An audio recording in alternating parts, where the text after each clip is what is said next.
Talk Radio 77 WABC. It's the 77 WABC News Hour. Talking the news with Noam Laden. All the news you need to know with Joe Nolan, traffic, Justin Ellick, sports. And now, Talking the news with Noam on 77 WABC. Yes, that's me, 5 o'clock. Good morning. It is Thursday, January 9th. Your forecast from the 77 WABC Weather Center. Clouds this morning, sunshine this afternoon, a little warmer than it has been. The high is going to be 33. Tonight and overnight, clear, low 27. And then Friday, sun and clouds, high 38. If you are walking out the door with us right now, it's 23 and partly cloudy in Peekskill up in Westchester County, 22 and partly cloudy in Summit over in New Jersey, and 23 and partly cloudy right outside our midtown studios. A lot to get to. As we work our way up, 6 o'clock hour, sit-in friends in the morning. It is all about this fire in California, Los Angeles. There's multiple fires burning.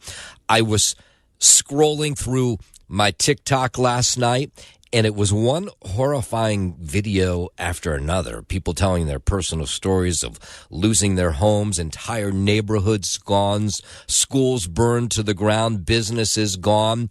And and it's still going, and it's going to keep going. The containment level is low. As I went to bed last night, they were saying like 0% containment. Maybe it's more now. Fire hydrants, some of them running dry. Tens of thousands of people have been forced to evacuate. And for those who have means to go somewhere and get a hotel room or Airbnb, of course, it's still horrible, but you have a place, a roof over your head. There are other people, not everybody in these neighborhoods is wealthy. There are other people who are in a lot of shelters waiting and praying that their homes survive all of this. Of course, it was the wind gusts initially that made this fire so much bigger. There were wind gusts of 100 miles per hour in parts. And the latest numbers we have, and my guess is this is going to grow because it always does. 5 people dead, thousands. Last night they were saying 1,000, but now it's thousands of structures have been destroyed. And we've been hearing from all kinds of people. Correspondent Jennifer Borkin is on the ground near the Palisades fire. Now, there's a number of them, so you sort of get lost in all the different names, but just know lots of homes, businesses, and people's lives are being destroyed. The flames continue to go up the hill with the vegetation and be blown back down the hill by the winds, which is unusual fire behavior for this extended amount of time. At least 6 fires that I counted. That was this morning. I think I have it right. Currently raging across the area. 300,000 people without power. These mandatory evacuations in place just about everywhere in this area of Palisades, in Altadena. The wind is still blowing very strong, very erratically, and we don't expect to get any real relief as far as firefighters are concerned until the weekend. Yeah, so there's this new Sunset Fire. That's in the Hollywood Hills of Los Angeles. It has burned through land overnight. It is uncontained. This is my whole life right here. You know, I spent my whole life savings to get buy a condo here. And so I lost my family during COVID. And so I don't really have anybody to call or anything. You know, so it feels a little bit scary here. Yeah, it is one heartbreaking story after another. Hearing these people, I mean, that guy. This fire started near Runyon Canyon about 6 o'clock last night, threatening multiple homes in Hollywood. Mandatory evacuations are in place there. People have left, but a lot of people are staying, too, you know. I think we're going to be okay. I hope so. I mean, all these fire trucks are going up there, but, you know, you never know. I mean, you got all these mansions right here. If they catch on fire, we're in real trouble. I'm going to stay right until it catches. If it catches on fire, I'll leave.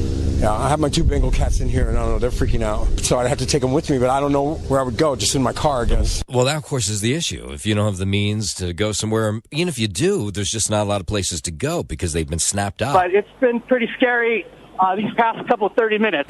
Unfortunately, life-changing, I think. I don't know if our house is going to survive. I can tell you, it started off as a small little fire, and it quickly grew like in a matter of minutes. And what's amazing about that guy you're hearing from, he said, I was watching the fires in other neighborhoods, but didn't think it would land in my neighborhood. I wasn't expecting a fire. Definitely was not expecting a fire in my neighborhood tonight. And that Palisades fire, the, I guess, original one, burning in the hills above Malibu, has doubled in size since Wednesday morning's estimate. The fire has grown from originally 10 acres to 10,802 acres as we speak. It's an active firefight with our firefighters, and they're doing their very best to protect our people within this area. Los Angeles Fire Department Captain Sheila Kyler says firefighters have been hindered, by a whole bunch of things. One of them is poor weather conditions. A lot of times, a lot of the water that we get to put on these fires is from up above. So, again, perfect storm with the wind and not being able to use some of our air resources. And she's been warning people, if you're told to evacuate because these things have been spreading so fast. A lot of those firefighters have earned a good rest here for the next 12 hours, 24 hours, and then they'll be right back out on the fire lines because this fire and the surrounding fires, it's going to take a while to get them all under control and cleaned up. Yeah, and firefighters, of course, from all across the country headed to California, some already there, helping them battle this as residents try to figure out what to do. So we just put our dogs in the car and came out here and really just thought we were evacuating from smoke. But I really think we should have been more prepared. We should have anticipated that something like this can happen. We really just, all of a sudden, we heard a bullhorn. I'm not sure if it was a fireman or a police officer, and they said, evacuate now. And so she got out last night. This individual, he's from Altadena, and he's lived there since 2003. And has now seen that the house is no longer there and devastated. This was my pride and joy, my home. I worked very hard to keep this home. Yeah. Yeah, I mean, just really hard to listen to. He's one of the countless homes damaged in Altadena. He says there's nothing to go home to. Franklin Elementary School in Altadena, that burned to the ground. The school's just blocks away from NASA's Jet Propulsion Laboratory, which was also threatened by flames. This man says he and his wife saw on video, people, of course, watching TV as they wait to see what happens, and that's when he realized the house is no longer there. At the end of the day, only thing precious is life. Yeah, well, that's true. Everything else is secondary. Yeah, but, your house is everything. I mean, he's got everything there. You got to start all over again. Where do you start all over again? WABC News Time 5:09. Let's go back out to Los Angeles. One of the people speaking out about poor land management, poor water resources, poor leadership is actor James Wood, criticizing the Los Angeles Fire Department as these devastating wildfires continue to burn. He lost his house, and he was on Fox News last night calling out the fire chief, saying she was more about inclusion and equity instead of making sure there was enough water to fight fires in Los Angeles. When I was getting smoke alarms, there was a fire truck parked in front of my house, but they couldn't pump any water because there was none, because they didn't put them in the reservoirs. And he says his home burning isn't a social justice exercise. He says that she's in charge about getting water to areas that need water because these houses are burning. And he says too much of what he called very liberal politics play into what's going on in Los Angeles this morning. She took over and she put on her bio that her priority, my highest priority, is inclusion, diversity, and equity. That is my priority. And somebody forgot to fill all the reservoirs, I guess, with water. When you're the fire chief, this isn't a social justice exercise that you're in charge of. This is you getting water to areas that need water because there are fires in 100-mile-an-hour winds burning houses to the ground. Yeah, Woods, again, has no home to go home to, and we're hearing from firefighters all across the area where all these fires are burning. The CAL FIRE captain, Jesse Torres, says crews have been working, of course, around the clock. The long night last night, a lot of the fire crews worked all night long, working the late hours. Normally we have relief crews that would come in, and not all of them have arrived yet. So those firefighters that started this fight yesterday at 10:30 in the morning are still going strong. A lot of our spot fires will converge. We're not too concerned about the other two fires, the Eden fire and the Hearst fire at this time, but those conditions could change as the wind continues throughout the day. And Los Angeles County says resources really spread thin, battling these major wildfires all at the same time. Nobody thought something like this would happen. LA County and all 29 fire departments in our county are not prepared for this type of widespread disaster. There are not enough firefighters in LA County to address 4 separate fires of this magnitude. Right, and that was yesterday. It's now 6. The other problem is some of the hydrants have gone dry. I mean, there's always a water problem in Los Angeles. Our apparatus do have the ability to draft water if we need to out of pools, ponds, any type of water resource. Yeah, but of course you have to get very inventive in the moment. President Biden, he's been briefed, of course, on the raging wildfires, says resources are being sent to the state. We're prepared to do anything and everything that long it takes to take these fires. Yeah, a little hard to hear. He's near a helicopter, I think. California Governor Gavin Newsom, of course, has been going from place to place. This presentation. I'm not sure why that sound was put in there, but you can't hear him. But he says he's getting the resources to places in Los Angeles. And we get a list, because people always want to hear, of the people we've heard of who've lost their homes. And I mean, tragic for any of these. It doesn't matter how much money you have in the bank. It's still tragic. Billy Crystal lost his home. Paris Hilton, Martin Short. Part of the crew of people, as we told you, James Woods. Billy Crystal saying in a statement that he and his wife, Janice, were heartbroken by the loss of their Pacific Palisades home where they had lived since 1979. He says, we raised our children and our grandchildren there. Paris Hilton is putting an Instagram post up last night, says that she's sitting with her family watching the news. Seeing our home in Malibu burn to the ground on live TV is something no one should ever have to experience. Steve Guttenberg, he's the actor known for, I guess best known for Police Academy. He was amazing. I don't know if you saw this yesterday, but he was still in the area of where his home was in near Malibu, and a reporter caught up with him. He clearly didn't recognize who he was, but Steve Guttenberg stayed in his neighborhood to help push cars out of the way so fire trucks could get into the neighborhood to put out the flames. But lots of, again, this is the latest we have. It's 5 dead. My guess that number will grow. Thousands, they're saying thousands of structures have burned to the ground, including schools, businesses. Nothing in this area is going to be open and may not be open for a while to come. Of course, we'll continue to stay on top of this horrendous story. As more news comes into us, of course, we'll pass it on to you. 5:14. Today is a national day of mourning for Jimmy Carter. A state funeral for the 39th president going to be held at the Washington National Cathedral. President Biden expected to deliver a eulogy at today's service, with every other living U.S. president also in attendance, including President-elect Trump. Of course, Carter died December 29th at the age of 100. 5:14, President-elect Trump met privately last night with some Senate leaders in D.C., including Senator John Cornyn, who was excited to be part of all this. What we owe the American people who elected President Trump decisively in this last election is to move his agenda forward. And first thing we have to do is all get on the same page. Texas Republican says the agenda with the president was border security and tax cuts. And he says it's all about being able to get on the ground running when he takes the oath of office, Trump, on January 20th. Once we all get on the same page, then we can get to work, because time's wasted. All right, in a moment, we're going to hear from Secretary of State Antony Blinken. He's speaking out about the U.S. taking over Greenland, which has become a big story in the last 48 hours. We'll get to that in a moment. But first, 5:15, let's head over to the 77 WABC Sports Desk. Good morning, Justin Ellick. Good morning, Noam Layden. Started here on the hardwood at the Garden. Karl Anthony Towns had 27 points and 13 rebounds. OG Anunoby scored 27.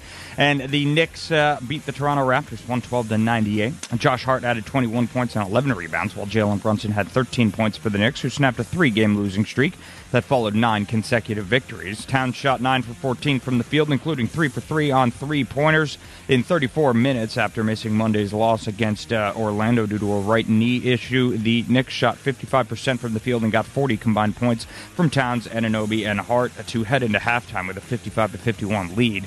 Mikal Bridges had 10 points as all 5 Knicks starters scored in double digits. The Knicks have won their last 7 meetings against Toronto, dating back to last season. Their last loss to the Raptors was January 22nd of 2023 at MSG. Up next for the Knicks, they'll host Oklahoma City tomorrow night. Out in Brooklyn, the Nets fell once again, this time losing to the visiting Detroit Pistons by a score of 113-98. Noah Clowney finished with a game-high 29 points, and Tyrese Martin scored 12 points and had 10 rebounds for the Nets, who dropped to their 3rd straight overall and 7th in a row at the Barclays Center. The Nets were missing 6 rotation players, including their top 3 scorers in Cam Johnson, Cam Thomas, and D'Angelo Russell, and 2nd and 3rd leading rebounders in Daron Sharp and Ben Simmons. As a result, Brooklyn shot just 38.4% from the field and was outscored 54-36 in the paint.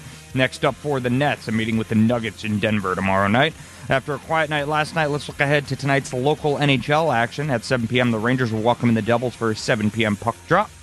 Before the Islanders get going against the Golden Knights in Vegas at 10 p.m. To the collegiate gridiron, where the college football playoff continues with the start of the semifinals round. Tonight in the Capital One Orange Bowl, it's a 7-seed Notre Dame Fighting Irish taking on the 6-seeded Penn State Nittany Lions for a spot in the January 20th national championship game.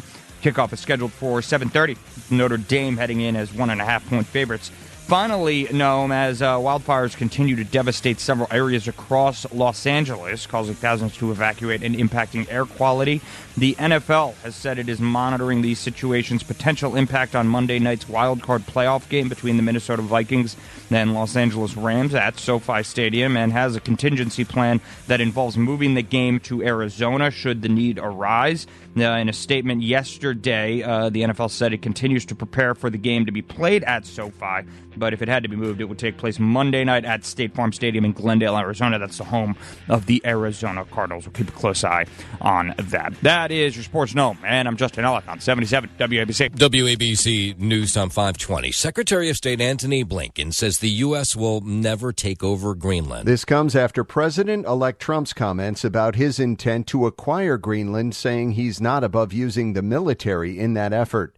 Blinken said at a news conference in Paris that the idea is obviously not a good one, but maybe more important, it's obviously one that's not going to happen, so we probably shouldn't waste a lot of time talking about it.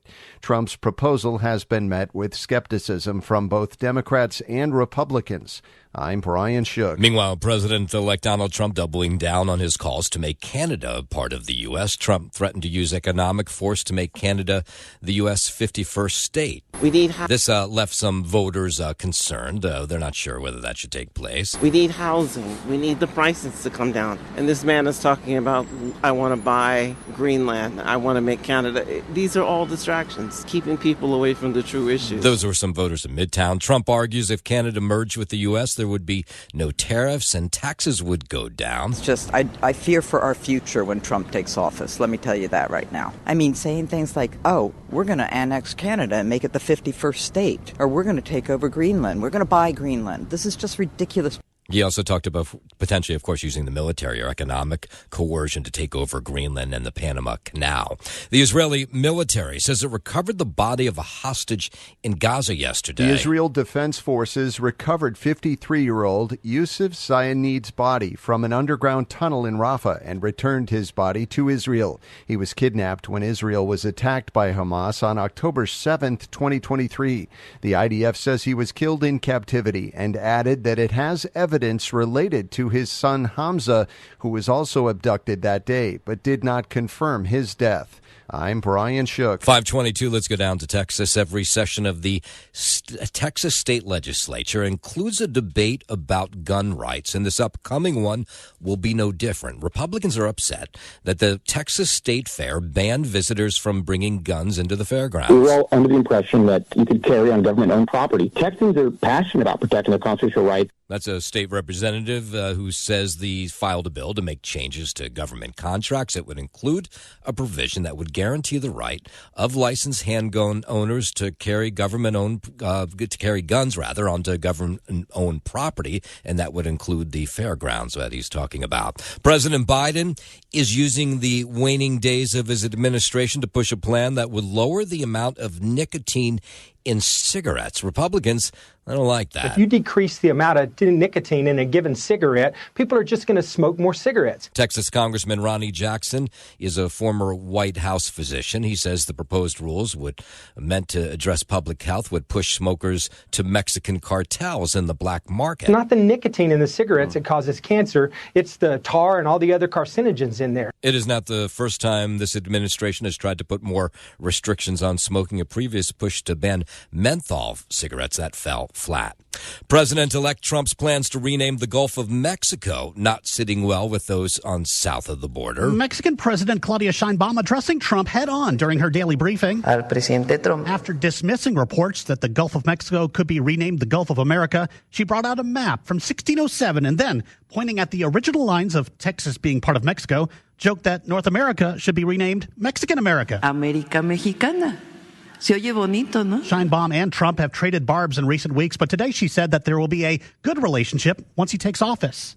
I'm Michael Board. Yesterday, we were telling you about the tropical fish farms in Florida, and they were worried about this frigid temperature killing off the fish. Of course, the bigger concern is the citrus crop, and there's a real worry that this latest cold weather is going to cause problems for that. I know that the growers were monitoring that last night. They have ways to protect the fruit and protect the groves when that does happen. And it is more a matter of the duration of the freeze event. That's one of the people who watches these crops. She says that Florida's top crops in terms of cash receipts is the citrus crop. So it's a big deal when they have these deep freezes. We have packed citrus. We have 11 million cartons of that being produced every year. And if we put all of those cartons placed side by side, they would stretch from Miami to Los Angeles. Just what we produced in 2020, 2021.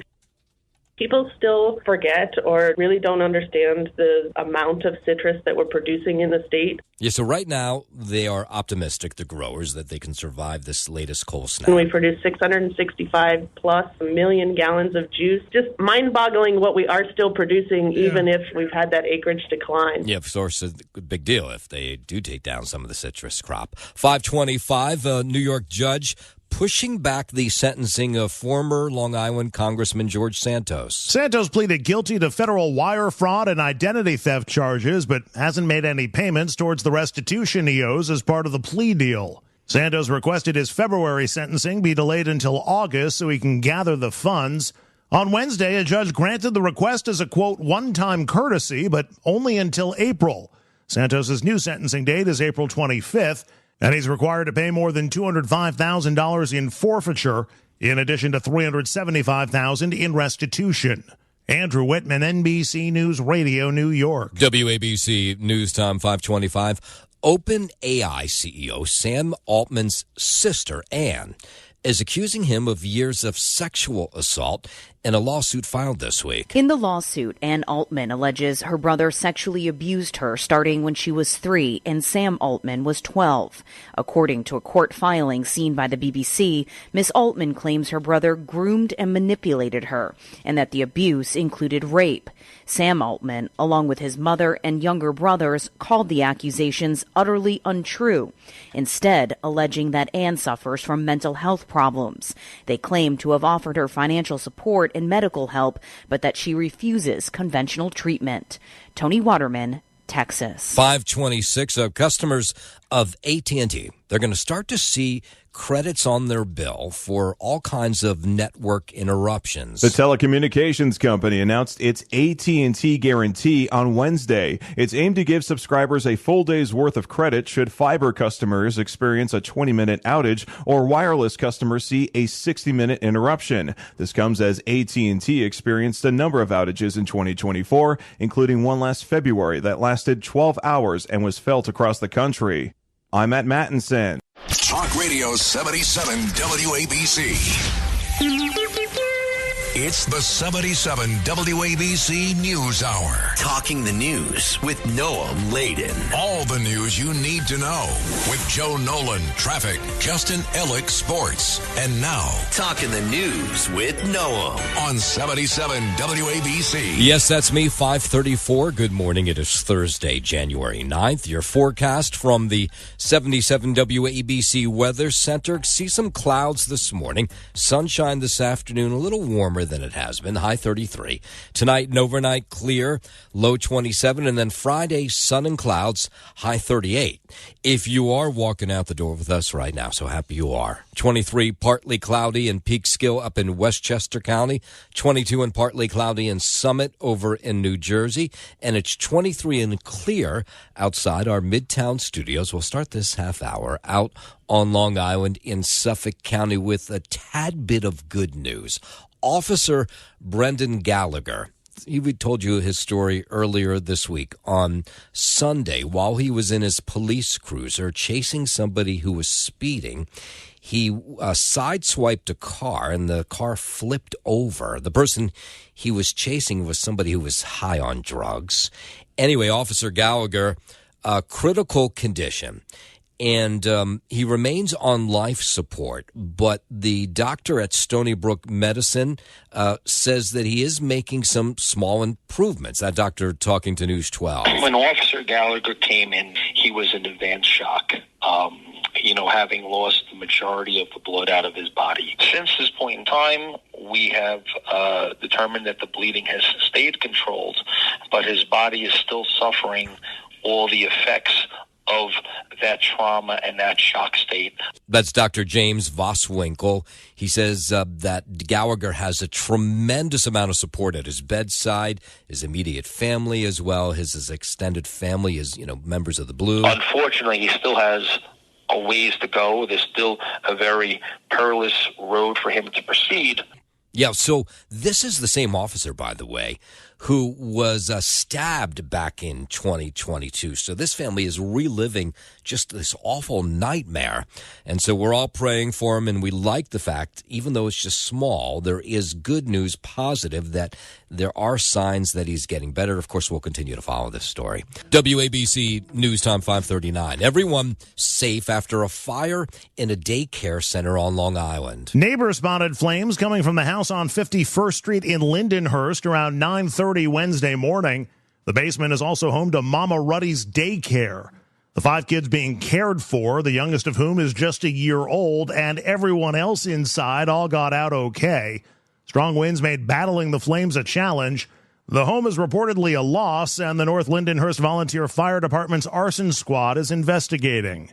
Andrew Whitman, NBC News Radio, New York. WABC News Time 539. Let's bring it back here into the city. A frightened cab driver speaking out about a vicious attack that had happened on New Year's Day in Queens as police continue to look for the people involved. Zulgarnan Alam was excited about making good money on New Year's Eve until he picked up this crew of 4 people at 4 in the morning. He was trying to attack me from the back.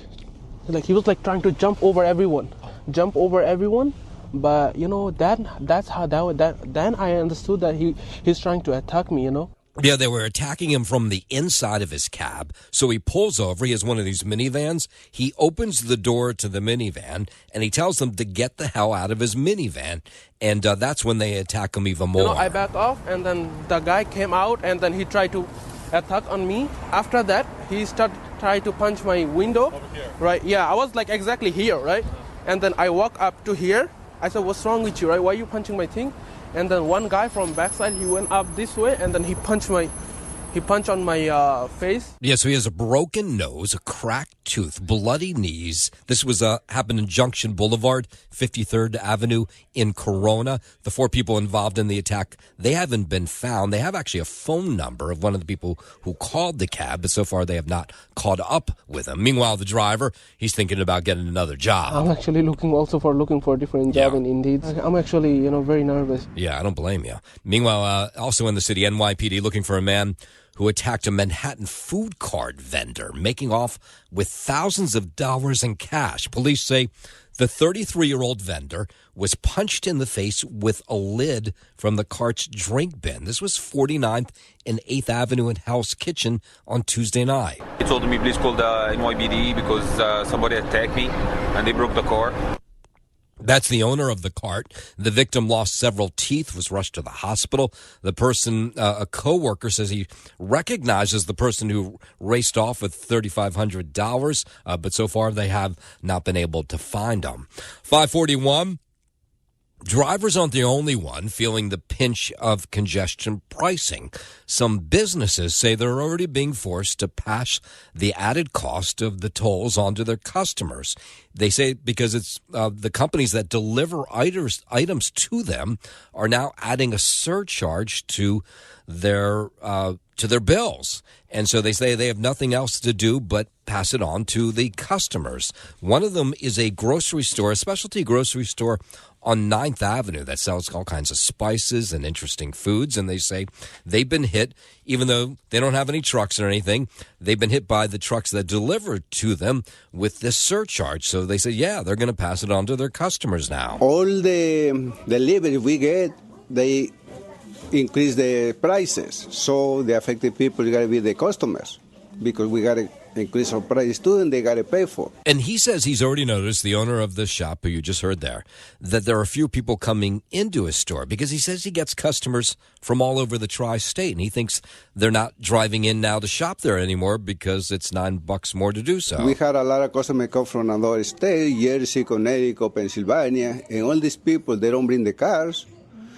They're not going to come to the store. Yeah, and meanwhile, preliminary data from the MTA shows subway ridership was up 12% on Tuesday when compared to the same day last year. Bus ridership up 10%, so that does suggest that there may be people leaving their cars at home. When we talk about traffic in the congestion zone, was averaging 1 to 3% slower yesterday compared to a year ago. So it's not any faster.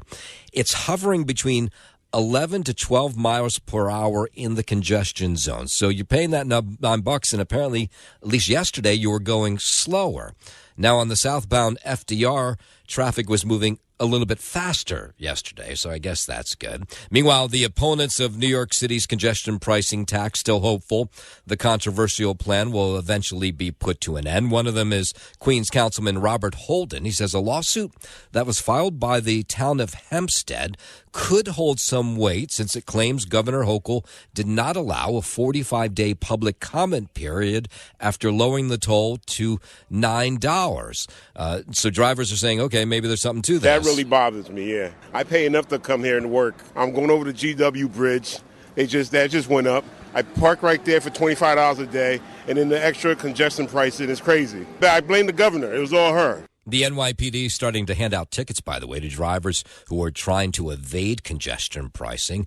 And there have been a number of arrests, including our friend Staten Island activist Scott Lebedo, who told Sid yesterday he was going to do his own protest in Columbus Circle. And sure enough, he did yesterday. He climbed on the top of his SUV. This is right where the section to enter the congestion pricing zone is, and he stood on top of his SUV, and he then gave the cameras that are capturing people's license plates a big finger, the middle finger, as you might guess, and shortly afterwards he was arrested. I can't handle this anymore, and I think I speak for everybody in this city that this is unconstitutional, this is illegal. You gotta love Scott Lebedo. By the way, he says he covers his license plate, and he's urging others to do so. He says you shouldn't do it. And cover your plates and block traffic. Yeah, cops took him into custody. I imagine he got a desk ticket. I haven't heard from him, but I'm sure we'll hear more details coming up on Sid and Friends in the morning, coming up at 6 o'clock. 5:45, let's head over to the 77 WABC Sports Desk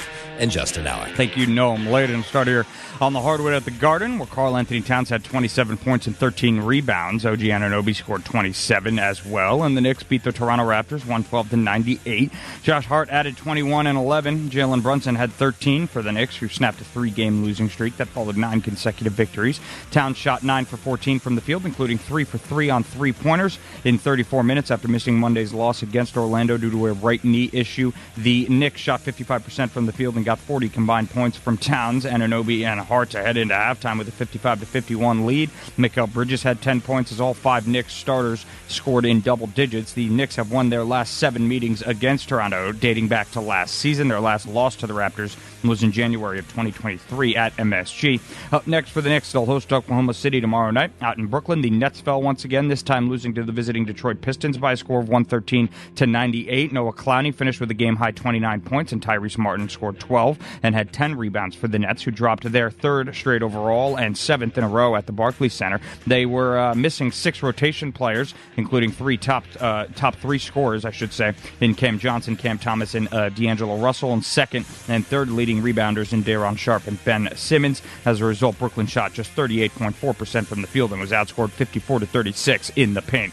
Next up for the Nets, a meeting with the Nuggets in Denver tomorrow night. After a quiet night last night, let's look ahead to tonight's local NHL action. At 7 p.m., the Rangers will welcome the Devils before the Islanders get going against the Golden Knights in Vegas at 10 p.m. On the collegiate gridiron, the college football playoff continues with the start of the semifinals round. Tonight in the Capital One Orange Bowl, it's the 7th-seed Notre Dame Fighting Irish taking on the 6th-seeded Penn State Nittany Lions for a spot in January 20th's national championship game. Kickoff is scheduled for 7:30 with Notre Dame heading in as 1.5-point favorites. Finally, as wildfires continue to devastate several areas across Los Angeles, causing thousands to evacuate and impacting air quality, the NFL said it is monitoring the situation's potential impact on Monday night's wildcard playoff game between the Minnesota Vikings and Los Angeles Rams. That's SoFi Stadium, and has a contingency plan that involves moving the game to Arizona should the need arise. In a statement yesterday, the NFL said it continues to prepare for the game to be played at SoFi, but if it had to be moved, it would take place Monday night at State Farm Stadium in Glendale, Arizona, the home of the Arizona Cardinals. That's your Sports Gnome, and I'm Justin Ellick on 77 WABC. WABC News Time 5:50. So everything's going up. Congestion pricing. You have the Turnpike toll went up. The Garden State Parkway toll went up. Hudson River crossing prices have gone up. And the latest one is the PATH train. It's going to go up 25 cents on Sunday. So they're pushing us to take public transportation, but then they're raising the price of public transportation. I will say, in the case of the PATH train, it's been a while since they've seen a fare hike there. But, of course, you might guess nobody is really too happy about it. It'll go from $2.75 for a ride to $3 for a ride. It's like $3 one way. Hopefully the trains are less delayed and maybe it'll be better. But this is New York City metropolitan area. They've been hiking here since I was born. This is the first PATH fare hike since 2014. Port Authority of New York and New Jersey says the increase is needed for a few reasons. One is inflation, another to make the $3 billion loss they had during COVID. And third reason is the capital improvements. Some of these improvements will start at midnight on January 30th in Hoboken. The Hoboken station's going to be closed for nearly a month so they can redo the flooring, the wall tiling. They're also going to use the money to bring in new train cars and fix some of the signals.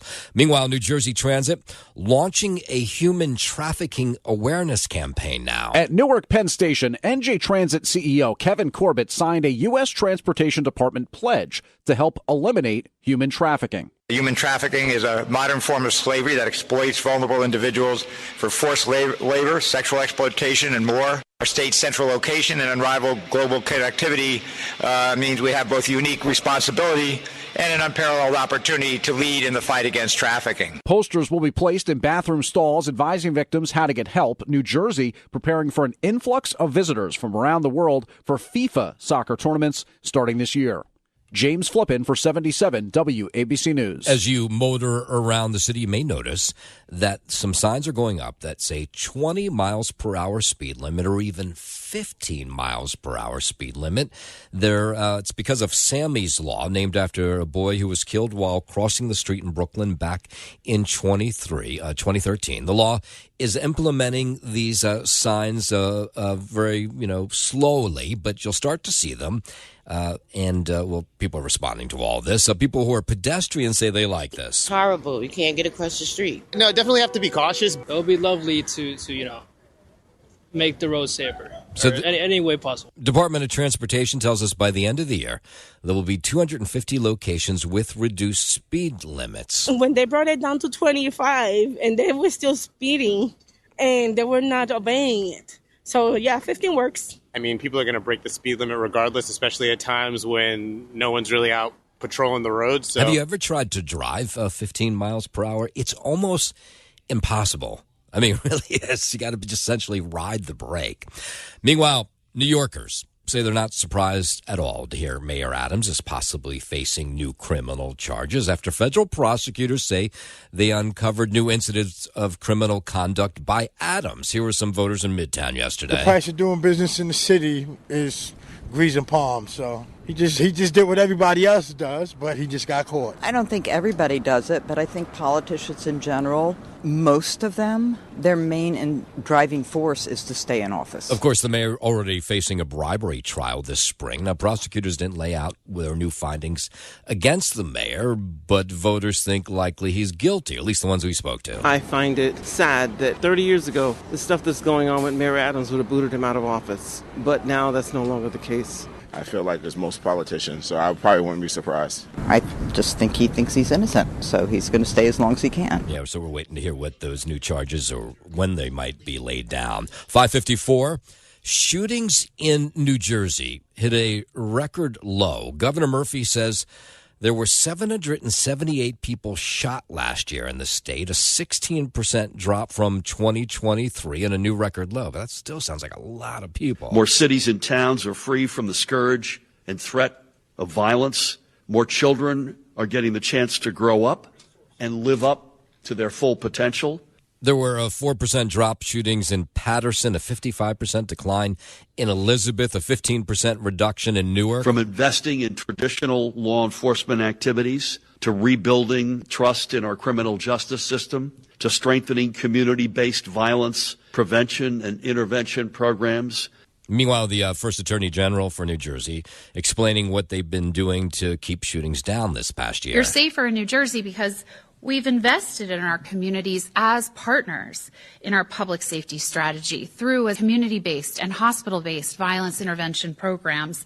Yeah, still 778 people. That is a lot. 5:55. The latest scam. Have you heard about this latest scam in New York City? People are so inventive. It really is amazing. So the latest one, this is in the Diamond District and in Queens. Police have seen this play out. Someone will go to an ATM. They'll get into their car, and then they'll drive to that next intersection, the closest intersection. And when they stop at the next stoplight, someone will go and do something to flatten their tire. So all of a sudden, their tire will go flat. When they pull over, these two who are involved in the scam, they will rush over like good Samaritans to see if they can help fix their tire. So when the person who's now taken the money out of the ATM goes to the back of the car to check on the tire, one of these two people will go to the front of their car and take out everything that they can. So here's police talking about this. They're throwing darts right where they want to hit bullseye, or most likely to hit bullseye, where they're going into areas with an influx of jewelry stores. So what they're looking for is any vehicle, whether it be a UPS vehicle, a personal vehicle. Yeah, so that's one of the scams. The other scam, this is pretty inventive too. It involves two people. One person will take like a bundle of cash and they'll throw it under the front bumper of a truck, like a UPS truck or a FedEx truck, and then they'll wait for the driver to come out. And when the driver comes out, they'll say, "Is that your money?" And they'll get the driver to get out of his truck and come to look into the front hood to see this money. While that's happening, the second person will go to the back of the truck and unload as many packages as possible until the driver gets back into the front seat of the car. Just shy of $500,000. Oh, this is how much they've stolen already, this pair they're looking for. Just shy of $500,000. They like the good stuff. The Rolexes, the APs, the Tiffany jewelries. Yes, that's pretty inventive. Now, the part that won't shock you in the least is the two people involved in this crime have been arrested numerous times and are now back out on the streets. On male 39, Brian Avila. And this individual we feel is orchestrating these incidents. This individual has been arrested 8 times since May of 2024. And this plays towards the recidivism we're talking about. 8 arrests in a matter of 7 months, all felonies, 8 all times. for predominantly the same thing.